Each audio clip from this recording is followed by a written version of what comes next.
Hello, good morning. Welcome to Abhishek coaching service YouTube channel. और आज के इस वीडियो में हम लोग बात करते हैं कि रेलवे भर्ती बोर्ड के बारे में। आप लोगों में से बहुत सारे स्टूडेंट के मन में ये बात मन में बैठ रही होगी कि हम राजस्थान से हैं तो हम मेरे लिए कौन सा बोर्ड होगा, अगर हम महाराष्ट्र से हैं तो मेरे लिए क्या मुंबई बोर्ड ही होगा, अगर हम साउथ ईस्ट से हैं तो फिर मेरे लिए कौन सा बोर्ड होगा, अगर हम बिहार से तो मेरे लिए कौन सा बोर्ड होगा।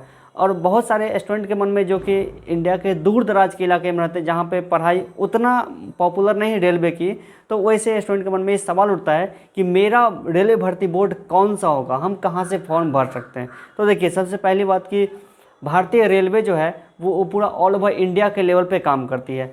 इसमें रेलवे भर्ती बोर्ड मतलब कि इसके लिए कोई भी एक स्टेट या फिर एक रीजन मायने नहीं रखता है, इसके लिए कि पूरा ऑल ओवर इंडिया मायने रखता है। इसलिए इसको स्टेट के लेवल पे बिल्कुल भी नहीं देखिए।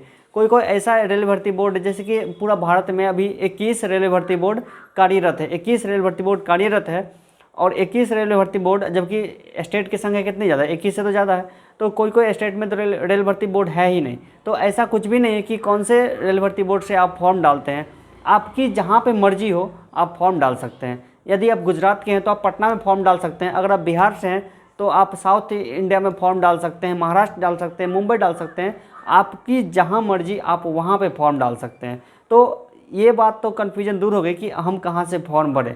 तो जब फॉर्म निकलती है तो उस समय सीट की संख्या के अनुसार या फिर आपकी अपनी चॉइस के अनुसार आप जहां चाहें वहां फॉर्म डाल सकते हैं। चलिए, ये रही बात। अब रेलवे भर्ती बोर्ड क्या है, तो भारतीय रेलवे का जो नेटवर्क है, इंडियन रेल का जो नेटवर्क है, ये पूरा दुनिया में नंबर 2 पे आता है। नंबर 1 पे चाइना आता है, चीन आता है। और रोजगार देने के लिहाज से देखा जाए तो भारतीय रेलवे जो है पूरा दुनिया में नंबर 1 पे है, पूरा दुनिया में नंबर 1 पे है रेलवे के मामले में। पूरा दुनिया में कौन सा ऐसा देश का रेलवे जहाँ पे सबसे ज़्यादा रोजगार दिया जाता है, वो है भारत। आप इसका अंदाज़ा इसी बात से लगाए कि भारत में 14 से 15 लाख कर्मचारी अभी कार्यरत है हमेशा, और प्रत्येक साल 85,000 कर्मचारी, 85,000 से 90,000 तक कर्मचारी जो है वो रिटायर होते हैं। 85,000 कर्मचारी एक साल में रिटायर होते हैं, तो सोचिए वहाँ कितना बड़ा जनसंख्या उसके लिए काम करता है। और इसी पैमाने में बहाली भी होती है। जैसे अभी ग्रुप डी का 1,05,000 पोस्ट निकला हुआ है, इससे जस्ट पहले 1 लाख पोस्ट की भर्ती हो चुकी है और इसका जो प्रक्रिया चल रहा है। एनटीपीसी का जो 35,000 पोस्ट पे मतलब कि उसका एग्ज़ाम चल रहा है, एक एग्ज़ाम तो हो भी चुका है। इससे पहले लोको पायलट और टेक्नीशियन मिला करके 25,000 तो से ज़्यादा पोस्ट आई थी। तो इतना बड़ा संख्या में वैकेंसी निकलती है, सब कुछ निकलती है। तो बस रेलवे भर्ती बोर्ड जो है वो भारतीय रेलवे को कर्मचारी की पूर्ति करना किसका काम है, रेलवे भर्ती बोर्ड का। भारतीय रेलवे का ही एक पार्ट है रेलवे भर्ती बोर्ड, आरआरबी। पहले तो ये स्वयं से परीक्षा लेती थी जब लिखित परीक्षा होती थी, और लेकिन अब जो है इसका एग्ज़ाम जो लेती है वो रेलवे भर्ती बोर्ड किसी प्राइवेट कंपनी को, टीसीएस को, टाटा कंसल्टेंसी को ये सर्विस देती है। मतलब कि आप एग्ज़ाम लीजिए स्टूडेंट से परीक्षा फीस ले करके। तो अब ये प्राइवेट हो चुकी है रेल भर्ती एग्ज़ाम लेने के मामले में। अब कंपनी क्या करेगी, एग्ज़ाम ले करके उसका पूरा रिजल्ट जो है रेल भर्ती बोर्ड को सौंप देगी। फिर रेल भर्ती बोर्ड रिजल्ट निकाल देगी प्रत्येक अलग अलग बोर्ड के लिए, और फिर वो बोर्ड अपना कैंडिडेट का सिलेक्शन कर लेगा। आज ही एक गुड न्यूज़ आई है कि 2018 में जो स्टूडेंट का मतलब कि लोको पायलट में पेंडिंग रह गया था, मतलब कि रिजल्ट उसका वेटिंग में रह गया था, तो एक ऑफिशियल एक बात लीक हुई है कि अब उस सब का भर्ती प्रक्रिया शुरू होने वाली। ऑफिशियल न्यूज़ ये नहीं है, लेकिन अंदर से ये न्यूज़ आई है।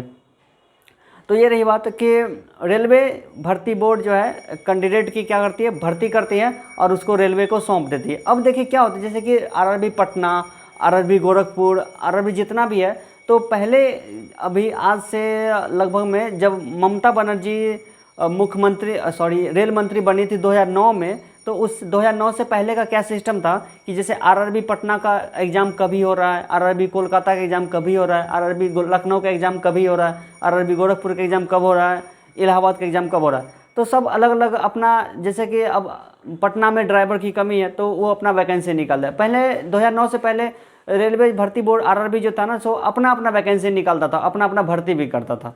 लेकिन जब ममता बनर्जी आई 2009 में, तो उसके बाद क्या हुआ, उसके बाद ये हुआ कि ममता बनर्जी ने ये फील किया कि किसी, जैसे कि अब स्टूडेंट की प्रत्येक स्टेट से स्टूडेंट की भागीदारी को बढ़ाने के लिए उन्होंने ये कहा कि एक पोस्ट की भर्ती एक ही साथ निकलेगी।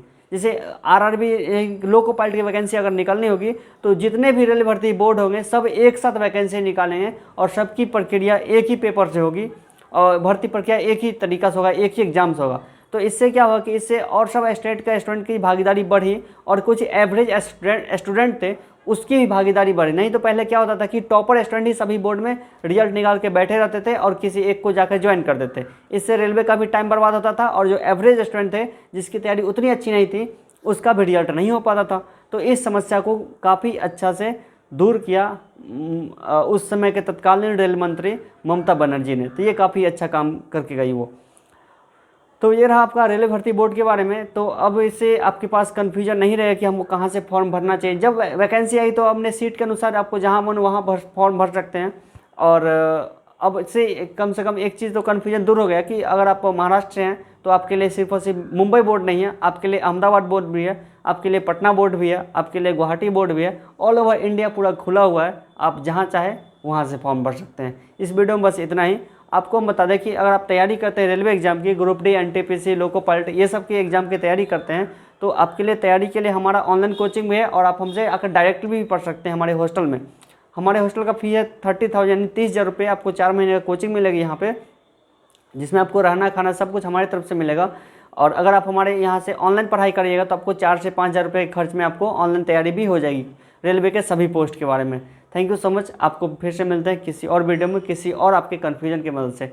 और ये बात है कि आपके मन में अगर कोई डाउट हो तो इस वीडियो में कमेंट कीजिए, फिर हम उसके ऊपर वीडियो बना देंगे। Thank you so much.